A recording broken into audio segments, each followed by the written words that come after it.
Ah, c'est moi qui fais clap? Oui. Ah, d'accord.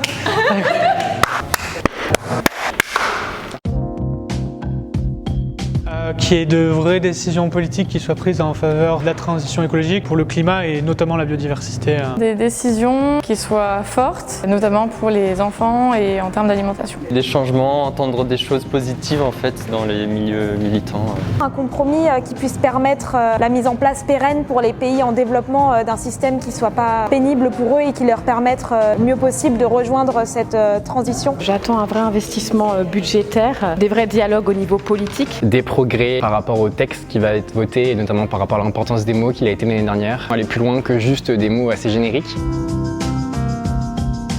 La biodiversité, c'est les chiffres qui me touchent le plus, savoir qu'il y a tel pourcentage d'oiseaux, d'animaux, etc. qui disparaissent. Surveiller l'acidité des océans, le recyclage. La sensibilisation et la formation, notamment des étudiants, à tous ces sujets sociétaux. Dans le domaine de l'industrie, de l'agriculture, des transports, il y a plein de choses à faire. L'atténuation pour réduire énormément nos émissions de CO2 pour atteindre ce net zéro d'ici 2050, mais notamment l'adaptation, parce qu'il y a déjà des territoires qui sont quand même très impactés. Et c'est aussi notre responsabilité, nous, en tant qu'Européens, en tant que pollueurs, de payer ce que l'on a fait auparavant. La protection de l'Arctique, de manière générale de toutes les zones polaires. Je suis consciente de l'impact gravissime que peut avoir la détérioration de ces milieux sur le reste du globe.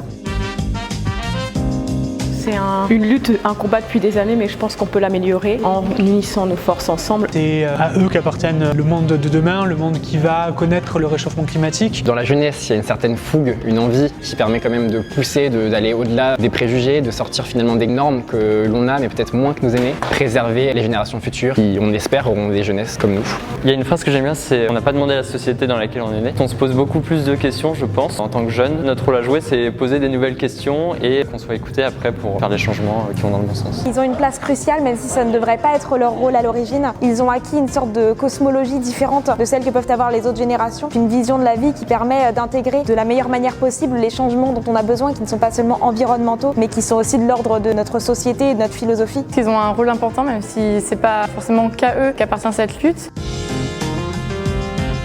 Le facteur humain, d'aller au-delà de nos zones de confort. Des personnes qui veulent continuer à gagner de l'argent, tant que la croissance ce sera un des piliers de la COP, je pense qu'on ne va pas arriver à avoir des objectifs de biodiversité et de changement climatique qui sont nécessaires pour changer les choses. On est dans un monde capitaliste qui tourne d'une certaine façon et qu'il faut renverser ce système. Le plus gros obstacle, c'est Das Kapital, le capitalisme. Cette société qui valorise tout le temps l'argent, se faire de l'argent. La COP, là, se passait dans un pays ultra pétrolier et avec les lobbies et tout, et je pense que c'est directement lié à l'argent. L'écologie, c'est de la politique, alors que ça devrait être juste de l'écologie. Tout est une question de politique. Par moment, il faut arriver à trouver des accords pour pas déclencher certains conflits. Le fait de toujours vouloir faire primer son intérêt, qu'il y a toujours ce besoin d'essayer aussi de primer dans la croissance. Personne ne peut se désengager de cette course à la croissance. Comme je le dis au départ, de trouver le compromis et un moyen de désengager les conflits d'intérêts pour que tout le monde puisse trouver son intérêt propre, justement dans un tout commun.